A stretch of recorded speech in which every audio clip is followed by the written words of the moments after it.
번째 섹션 성이라는 주제입니다. 그렇죠?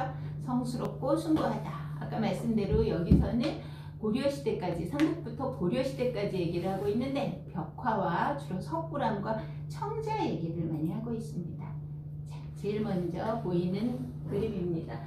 자, 이거는 고분벽화의 사신도, 강서대묘 사신도, 사신이 뭐 있죠? 사신? 도교의 개념인데요. 그쵸?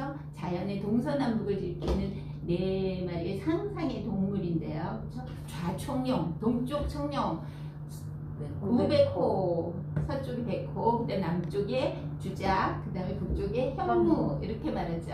바로 이거는 현무도입니다. 북쪽에. 안드레 마송이라는 그런 화가가 있는데 아주 유명한 화가인데 그 사람의 그림과 우리의 청량도를 비교하면서 여기가 바로 동서양 융합에 나아갈 길이라는 그런 글을 썼습니다. 그걸 보고 우리의 김환기나 유영국 같은 추상 화가들도 이것이다 라고 생각해서 너도나도 하나씩 이렇게 소장한 옆에 사진 엽서 그림입니다. 이거는 이종상이라는 분이 이 사신도를 보고 그 형태를 묘사를 한 것이 아니라 주로 제작 기법을 주목해가지고 여기다가 안료를 분석하고 그걸 변형시켜가지고 그려낸 글입니다. 이거는 뭐 거의 구상이 아니라 비구상에 가까운 그림이죠. 자, 권진규라고 하는 아주 유명한 화가가, 조각가가 있습니다. 우리는 사신도 관련된 책자를, 고분벽화에 대한 책자를 갖고 다녔다고 하는데 뭘 한 걸까요? 이건 사신도 중에 맞추기. 얼굴만 딴 거죠. 주작. 오, 맞습니다. 남쪽에 주작의 모습을 얼굴 모양만 조각을 한 겁니다. 자, 이 권진규라는 분은 항상 영원, 오래된 이런 것을 추구했기 때문에 이 재료도 남들처럼 청동이나 뭐 이런 흔한 거를 쓰지 않고 아주 원초적인 흙을 부어서 만든 테라코타라는 약간 붉은 느낌이 나는 이러한 재료를 많이 써요. 고분벽화 중에 무영총이라는 무덤에 있는 수렵도라는 그림입니다. 너무나 유명한 그림이죠. 말 타고 가면서 이제 고구려 사람들이 뒤돌아보면서 활도 싹 쏘는 그 그림을 보고 창의적으로 해석을 한 것입니다. 느낌은 그 수렵도 같은 느낌이죠. 하지만 파나일까요? 파나 같아요. 근데 파나 느낌을 낸 겁니다. 그래서 먹과 그 물감을 가지고 먹의 파나 느낌이 나게 창의적으로 만든 건데요.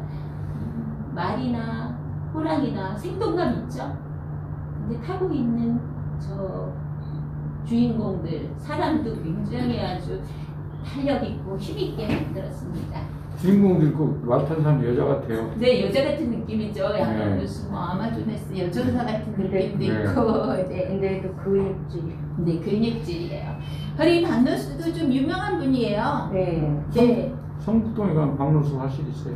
네, 그래요. 네. 네. 네. 그리고 선촌에 가면 선촌. 박노수 살던 생가. 곳을 가져다가 생가를 미술관으로 만들었죠. 그리고 박노수가 유명한 사람 할아버지입니다. 탤런트 탤런트. 이민정. 잘하세요. 이민정, 이병헌 부인 있잖아요. 이병헌 그 외할아버지입니다. 그래서 좋은 집안 사람입니다. 자, 이것도 너무나 유명하죠. 바로 박수근. 그러면 이런 느낌이 딱 나오는데 박수근의 새라는 제목입니다. 새니까 이것도 역시 사신도에서 주작을 아주 단순하게 만든 건데, 그린 건데 박수근의 특징은 바로 이 화강한 느낌이 나는 이 마띠에르라고 표현을 하거든요. 여러 번 물감칠을 겹치고 그래서 만들어낸 이 화강한 느낌의 이 질감. 박수근 그리면 다 이런 게 나타나. 자, 이제부터 문제가 시작도 됩니다. 자, 이건 삼국국 시대 때 탄생불입니다. 금동 탄생. 조그맣죠. 한 14cm라고 하는데 부처님이 태어날 때 그치? 천상천하 유아독전 탄생물입니다. 자, 어디서 본 듯하지 않으십니까? 어디서 봤을까요? 그래서 특히 왼쪽에 똑같이 천상천하 유아독전 이런 복숭아 연적 같은 것을 밟고 올라선 모습이 아주 비슷한 느낌이죠. 이중섭은 너무나 잘 알다시피 한국 전쟁 때 제주도에 피난 가서 아들들과 아내를 나중엔 일본으로 보내죠. 그 돈도 없어가지고 여기 담배 싸는 은지에다가 그린 유명한 그림입니다.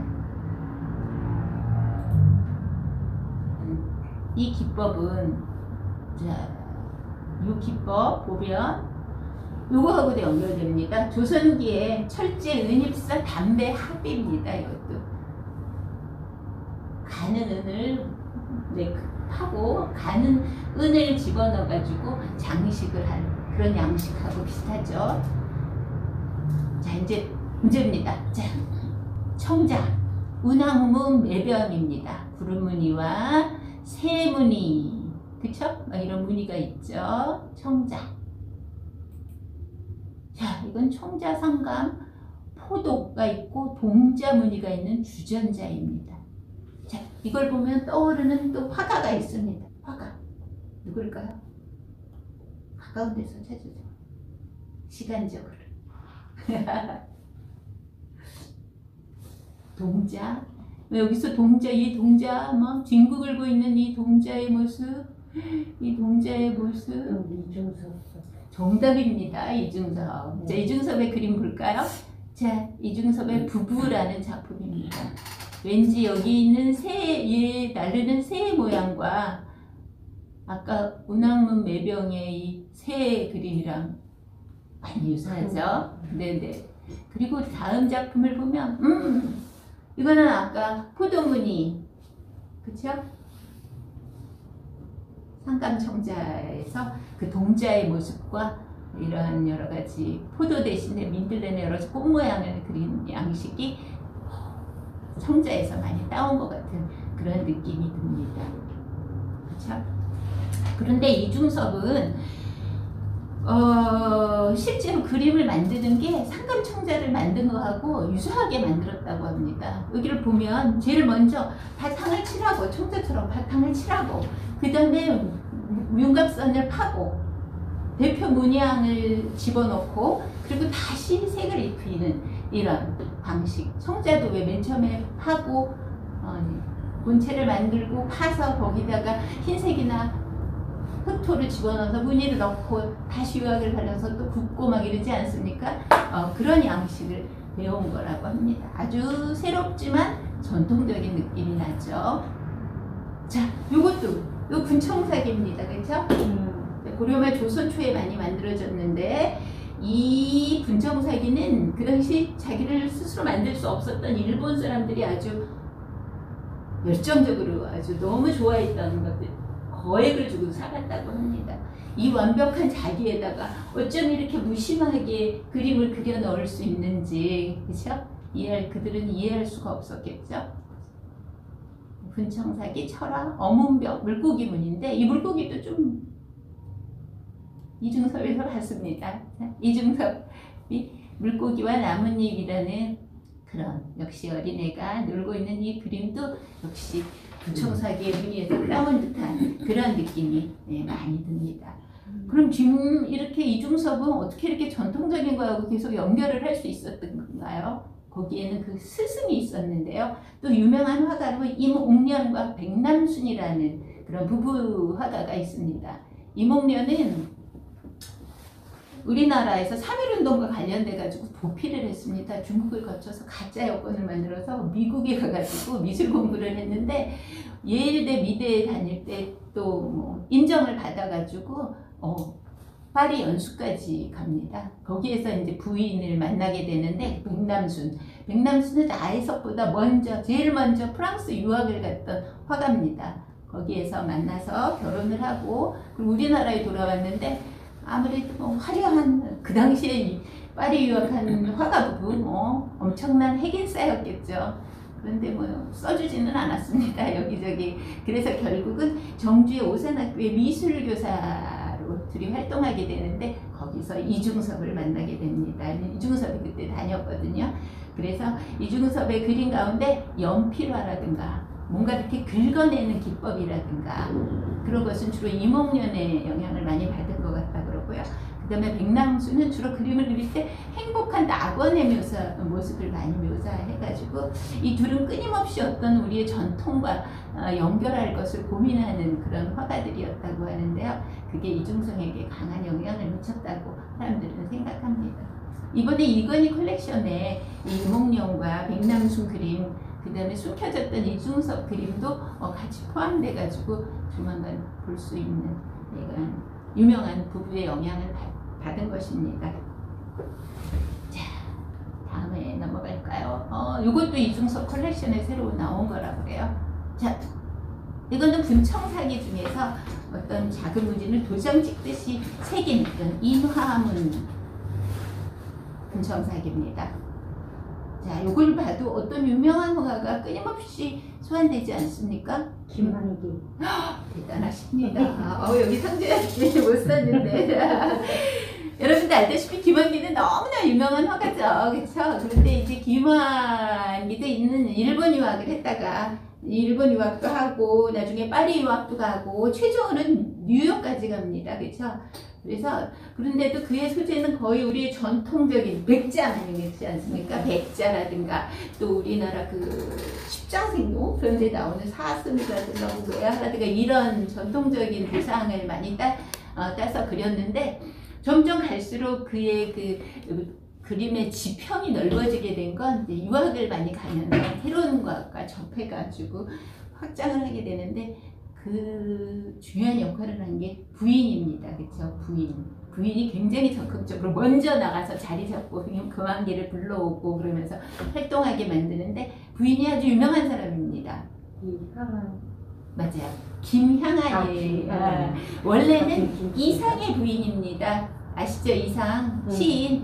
그런데 4개월 만에 결국 사별 같은 거를 하게 되고 그래서 결국 그 당시에 그 김환기도 세 딸린 이혼남이었대요. 그러니까 집안에서 반대를 해가지고 결국 이름도 바꿔요. 김환기하고 똑같은 김씨를 따서 김환기가 자기 호를 줬다는 것 같아요. 향안이라는 이름도.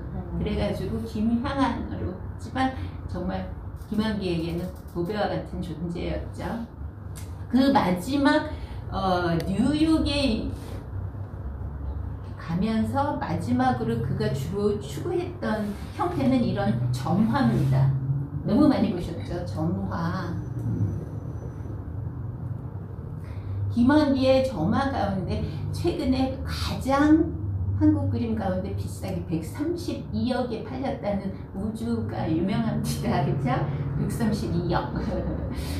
그런데 또 이런 점화 가운데 유명한 그림이 어디서 무엇이 되어 다시 만나리라는 그런 작품이 있습니다. 그리고 우리 유심초 노래 있잖아요. 그게 시예요. 누구 시예요? 김광섭이란 분, 성북동 비둘기 이런 거 쓴 김광섭이라는 분의 그 시인데 이웃 사촌이었답니다. 그리고 아까 글을 되게 잘 썼다 그랬잖아요. 김환기가. 그래서 이런 시인이나 이런 사람들하고도 교류가 많았는데 특히 김광섭을 좋아했대요. 이웃 사촌이고 그러면서 뉴욕에 갔을 때도 편지를 서로 자주 왔다 갔다 하고 내가 당신 시집을 내주겠어. 연상이에요. 김광섭이. 근데 당신은 시집을 내주겠어. 내가 그림도 표지도 뭐 다 만들어놨어. 막 그러면서 친하게 지내던 사이인데 어느 날 갑자기 김광섭이 죽었다는 부고장을 받은 거예요. 그래서 너무 실망한 나머지 김광섭이 이제 이 점화를 그리게 되는데 이 점화는 아까 본 것처럼 이거는 완전히 서서 하나하나 거대한 작품입니다. 자기 수행처럼 자기 삶을 깎아먹으면서 그린 그림입니다. 이런 그림들은. 자, 그래서 결국은 너무 과로한 나머지 61세에 사망하고 말죠. 근데 재밌는 거 아니고 슬픈 것은 그게 가짜 부고였답니다. 잘못 알려진 거여가지고 김광섭은 오히려 더 잘 살진 않았지만 어쨌건 살다가 3년 후에 죽게 되는데 어쨌건 김환기의 마지막 작품 톤인 점화입니다. 그래서 아까 부청사기의 인화문에서 그 뿌리를 찾아낼 수 있는 그런 작품입니다. 자, 그리고 이거는 이제 역시 이제 아직도 성스럽고 숭고하다는 그러한 미감을 얘기하고 있습니다. 1월 오봉도 누구를 상징합니까? 임금. 왕을 상징합니다. 이거는 그 중에 삭병이라고 해서 왕의 초상화인 어진을 이렇게 장식하는 그런 그림이라고 합니다. 해와 달 그리고 산봉우리, 다섯봉우리 임금님을 상징하죠. 미술관에 가면 눈에 확 들어오는 작품이 바로 이런 1월 오봉도를 가져다가 추상적으로 표현한 민병갑이라는 분의 어립니다. 이거 너무 커가지고 화면에 안 담겨서 제가 이쪽에서도 하나 찍고 이쪽에서도 하나 찍고 아주 강렬한 색감을 보여주고 있죠. 그렇죠? 그리고 김환기만큼 유명한 유영국입니다. 그렇죠? 그 당시에 아무도 알아주지 않는 추상화를 둘이 시작했는데 김환기는 그래도 이제 약간 반추상 쪽으로 좀 나갔다면 유영국은 항상 절대 추상을 추구했던 그런 분이죠. 그래서 평생 내 그림은 팔리지 않을 거야 이렇게 얘기했는데 60세가 넘던 이병철 삼성회장이 미술관을 만들면서 작품을 모집하면서 추상화도 이만하면 뭐 괜찮네 그러면서 사주기 시작했답니다. 근데 안타깝게도 유영국은 그때부터 이게 심근경색인가를 알아가지고 25년을 입원 퇴원을 반복하면서 계속 그림을 그렸다고 하는데 정말 유영국의 그림을 보면 색감이 그 색채 구성이 정말 짠합니다. 강렬한데 너무 강렬한 것들이 아름답게 어울리죠. 그 아름다움은 어디서 나왔나 하면 이분이 바로 경상북도 울진 분이래요. 울진 가보셨어요? 오, 그게 조금만 가면 동해 바다가 나오고 그 바위도 멋지고 그래서 바로 이런 울진의 멋진 자연미에서 자연의 이런 숭고한 아름다움이 나온다 이렇게 얘기도 하기도 합니다. 기와지붕 느낌이 딱 나죠? 그쵸? 요거는 한옥에 그런가 하면 방해자 이분의 생명의 빛은 어느 부분을 그린 걸까요? 은은하고 굉장히 아름다운 느낌인데 저는 추측하기를 창살, 문창살, 그쵸? 안에 빛이 있고 밖에서 보는 은은해져 나오는 그런 모습을 말해. 어떤 내용이 담아져 있었어요? 문화재 추사의 문인화 같은 거, 그 다음에 최고가 달 항아리죠. 달 항아리. 자, 추사의 목난도. 일제강점기에 추사가 얼마나 인기가 있었는지, 존경의 대상이었는지 연합장에도 김정희의 옛날 초상화와 그 다음에 그의 유명한 명작인 불이 산란도라는 그림이 그려진 연합장을 최순우 들어보셨죠? 네. 최순우가 김환기에게 보낸 연합장이 남아있다고 합니다. 그리고 또한 김용준이라고 그 당시 아주 유명한 사람이었는데 김용준 미술평론가. 미술평론가요. 이 사람은 일본에서 서양화 공부를 했는데 나중에 우리나라 전통미에 빠져서 동양화로 방향을 전환했는데도 아주 수준이 있어서 유명한 분입니다. 이게 아무래도 이것도 김정희를 오마주한 거죠. 여러 가지 필체나 이런 것도 필법도 김정희를 따라서 그린 내화도입니다. 이 김용준이라는 사람은 그 당시에 문장을 잘 썼던 이태준 있죠. 이태준. 그 당시에 시는 정지용, 문장은 이태준 이럴 정도로 아주 명문장을 썼던 그런 둘이서 김용준과 이태준이 문장 잡지를 창간하게 되는데 그 이름이 문장이 무슨 채입니까? 딱 보기에 추사체를 김정희의 추사체를 집자에서 제목을 넣고 그리고 여기에 청화백자에 있는 난초를 그림으로 그려 넣은 걸로 봐서 야, 완전히 이들이 추구하는 방향이 문장의 그 방향이 어떤 쪽인지 짐작하게 합니다. 청화백자를 표현한 것 같죠? 정원이라는 그림입니다. 하지만 김환기보다 백자를 더 사랑했던 사람은 바로 바로 도상봉이라는 사람입니다. 이 도상봉이라는 분도 일본으로 메이지 법대 함경도 홍원 출신의 사람이에요. 메이지 법대에 갔는데 부모 몰래 도쿄 미술대학 서양학과로 전과를 해버립니다. 자기 몰래. 그리고 이제 고향에 돌아와서 방학 때 잠시 놀다가 자기 부인을 만나게 되는데 막 단식 투쟁하면서 결국 결혼에 성공해서 일본으로 같이 그림을 공부합니다. 여자도 나상윤이라 그래서 좀 잘 그리는 분인데 결국은 이제 포기하고 뒷바라지만 주로 했는데요. 이런 도상봉도 우리나라에서 3.1운동 때 옥고를 치렀어요. 6개월. 그래서 그림 그리고 왔지만 써주는 데가 없어서 역시 또 미술교사를 했는데 근데 그 미술교사는 부업이었고 본업은 뭐냐 도자기 수집업이었답니다. 그래서 막 거의 그가 수집한 도자기가 300여 점이었다고 하는데 그래서 자기 혼자 자기 도자기로 전시회를 열 정도로 그렇게 도자기를 사랑했고 그래서 호가 도천이래요. 도자기 샘 그럴 정도로 그래서 그림 그리는 것도 도자기만 그리고 그림품도 도자기풍의 그런 은은한 그런 그림을 많이 그렸다고 하는데 그래서 김원기도 보자를 굉장히 좋아해서 많이 샀다고 하지 않습니까? 그 도자기를 구하면 제일 먼저 도상봉한테 가서 표평을 의뢰할 정도로 도자기 전문가였다고 합니다. 그런데 안타까운가? 6.25 전쟁 한국전쟁이 일어났을 때 그 많은 도자기를 어떻게 했겠어요. 그렇죠? 그래서 그 주로 관리를 부인이 했는데 부인이 자기 고향인 함경도 홍원에 한옥 마루밑을 타고 저기다가 숨겨놨어요. 대단하지 않습니까? 그래서 도자기는 무사했습니다. 북한에. 함경도 그게 어디 갔을까 궁금해. 그래서 그가 그린 그림과 함께 자, 요 그림 되게 유명하죠. 도상봉의 라일락 그과 함께 중간에만 깔아서도 됩니다. 자, 여기 그가 모았던 도자기 주로 그가 모았던 도자기가 바로 다 이렇게 그가 그렸던 그림을 주로 많이 그렸던 도자기 전문가입니다. 소박하고 은은하면서 기품 있는 미학 세계 지금 미학에 대해서 말씀드리고 있습니다. 그렇죠? 자,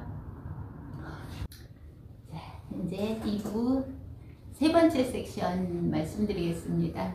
자, 세 번째 섹션은 속입니다. 대중적이고 풍속적이다. 그래서 조선 후기에 잘 아시는 풍속화라든가 민화라든가 그 다음에 민중 불교 얘기를 하고자 합니다. 보고 싶었던 그림이 나타났습니다. 미인도입니다. 그쵸? 회원 신윤복의 미인도. 김웅도 같은 사람은 화원 출신이 아니에요. 집안에 그런 사람 없어. 그런데 신윤복은 대대로 화원 집안입니다. 근데 좀 이상한 그림을 그리다가 쫓겨나죠. 도화서에서. 그래도 제공된 그것은 물감, 안료는 궁중에 쓰는 거인 것 같습니다. 왜냐하면 그렇게 오래됐는데 이 색상이나 이런 게 이건 물론 복제본이지만 아름답습니다. 그렇죠? 여러분이 보시고 싶을 것 같아서 제가 상반신, 중반신, 하반신까지 나눠서 찍었습니다. 이걸 어떻게 재해석했는가 보면 장훈상이라는 분이 미인도를 대놓고 장훈상은 신윤복을 따라했다 이렇게 얘기를 하는데 근데 이제 미인의 모습은 뭐 현대파 미인이죠. 이목구비하며 뭐 비례가 훌륭합니다. 자, 청경자 너무나 유명한 청경자 탱고가 흐르는 황혼이란 그림에 자 등장하는 미인입니다. 개성적인 미인이죠. 먼 것을 응시하며 니코틴을 이용해서 뭔가를 생각하는 듯한 미인. 또 다른 미인 눈치탑 장우성이라는 한국 화가가 90세 때 그렸던 그림입니다. 보면 미인도라기보다는 어떤 세태를 비판하는 그런 느낌, 노화가가 현실을 풍자하는 그런 달라진 시대를 표현한 겁니다. 단군, 여기서 밀서 단군 120대 손의 모습이다. 그래서 네, 재밌죠? 예. 선글라스를 끼고 금발로 염색을 하고 핸드폰을 들고 아이고 배꼽 보이고 핫팬츠에다가 결정적으로 이렇게 담배까지 갖고 있습니다. 그죠? 네, 달라진 시대상을 노화가가 웬 표현했습니다. 글을 저렇게 그림 속에 많이 써? 네, 장우성이라는 이런 한국 화가들은 이렇게 그림 그리고 글을 좀 쓰는데 이건 좀 과도하게 썼죠. 자, 그 다음에 뭐 너무 유명한 민화입니다. 자, 조선 후기의 민화. 그죠? 그 주로 많이 등장하는 소리가 호랑이와 까치죠. 네. 네. 처음에는 주인공은 호랑이여요. 길상의 상징이고 우리에게 도움을 주는 그런 신령스러운 호랑이를 많이 그렸는데 점점 나중에 가면 까치의 비중이 높아지고 호랑이는 점점 해학적으로 많이 바뀌고 발톱도 없어요. 그런데 이런 강렬한 색감이라든가 이런 패턴 무늬나 이런 게 현대에 와서 많이 재소한 데서 또 굉장히 현대에 인기 있는 소재입니다. 민화를 배우시는 분도 굉장히 많죠, 요새. 빨리 넘어갈게요. 자, 입구에 보면 딱 상징하는 그림이 하나 있습니다. 서도호라는 유명한 작가의, 이것도 카르마 업이네요.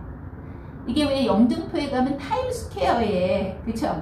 저는 안 가봤는데 동서남북 4곳에 이게 연결되어 있다고 합니다. 오늘날의 앞으로 나아가고 있는 나는 그냥 나가 아니라 그쵸? 과거의 업을 가지고 이어 내려온 그런 나라는 걸 상징적으로 말해주는 듯 합니다. 자, 마지막으로 10분 동안 화를 해결하겠습니다. 자, 화는 이제 조화로움으로 통일을 이룬다, 이런 개념이라고 말씀드렸죠. 현대와 오늘과 과거, 서양과 동양, 서로 다른 그 극단이 서로를 인정하면서, 그쵸? 서로 조화롭게 통일을 이루는, 말씀드릴게요. 신라의 금관 서봉총입니다. 그쵸? 금관이 여러 개 있는데 이 중에 이게 특이한 것은 여기 3가지의 봉황 3마리가 날아오는 모습이 조금 다른 금관하고 다른 모습이라고 하는데, 이것을 오마주한 대표적인 작품이 바로 이수경의 달빛왕관, 신라 금관 그림자라는 독특한 그림입니다. 지금 북서울미술관에서 이수경의 어린이 전시를 하고 있거든요. 이 느낌이 많이 비슷합니다. 근데 전체적인 모습을 딱 보면 뭐의 모습 같습니까? 약간 백제의 유명한 그 금동 대향로의 모습을 딴 것 같은 그런 느낌이죠. 그렇죠?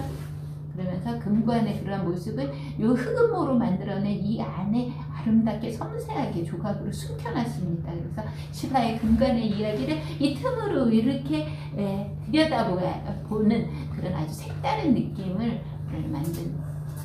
그래서 이분의 특징이 그건 것 같아요. 이들의 대표 작품이 버려진 쓰레기인가? 아니 깨어진 도자기, 들어보신 적 있을 거예요.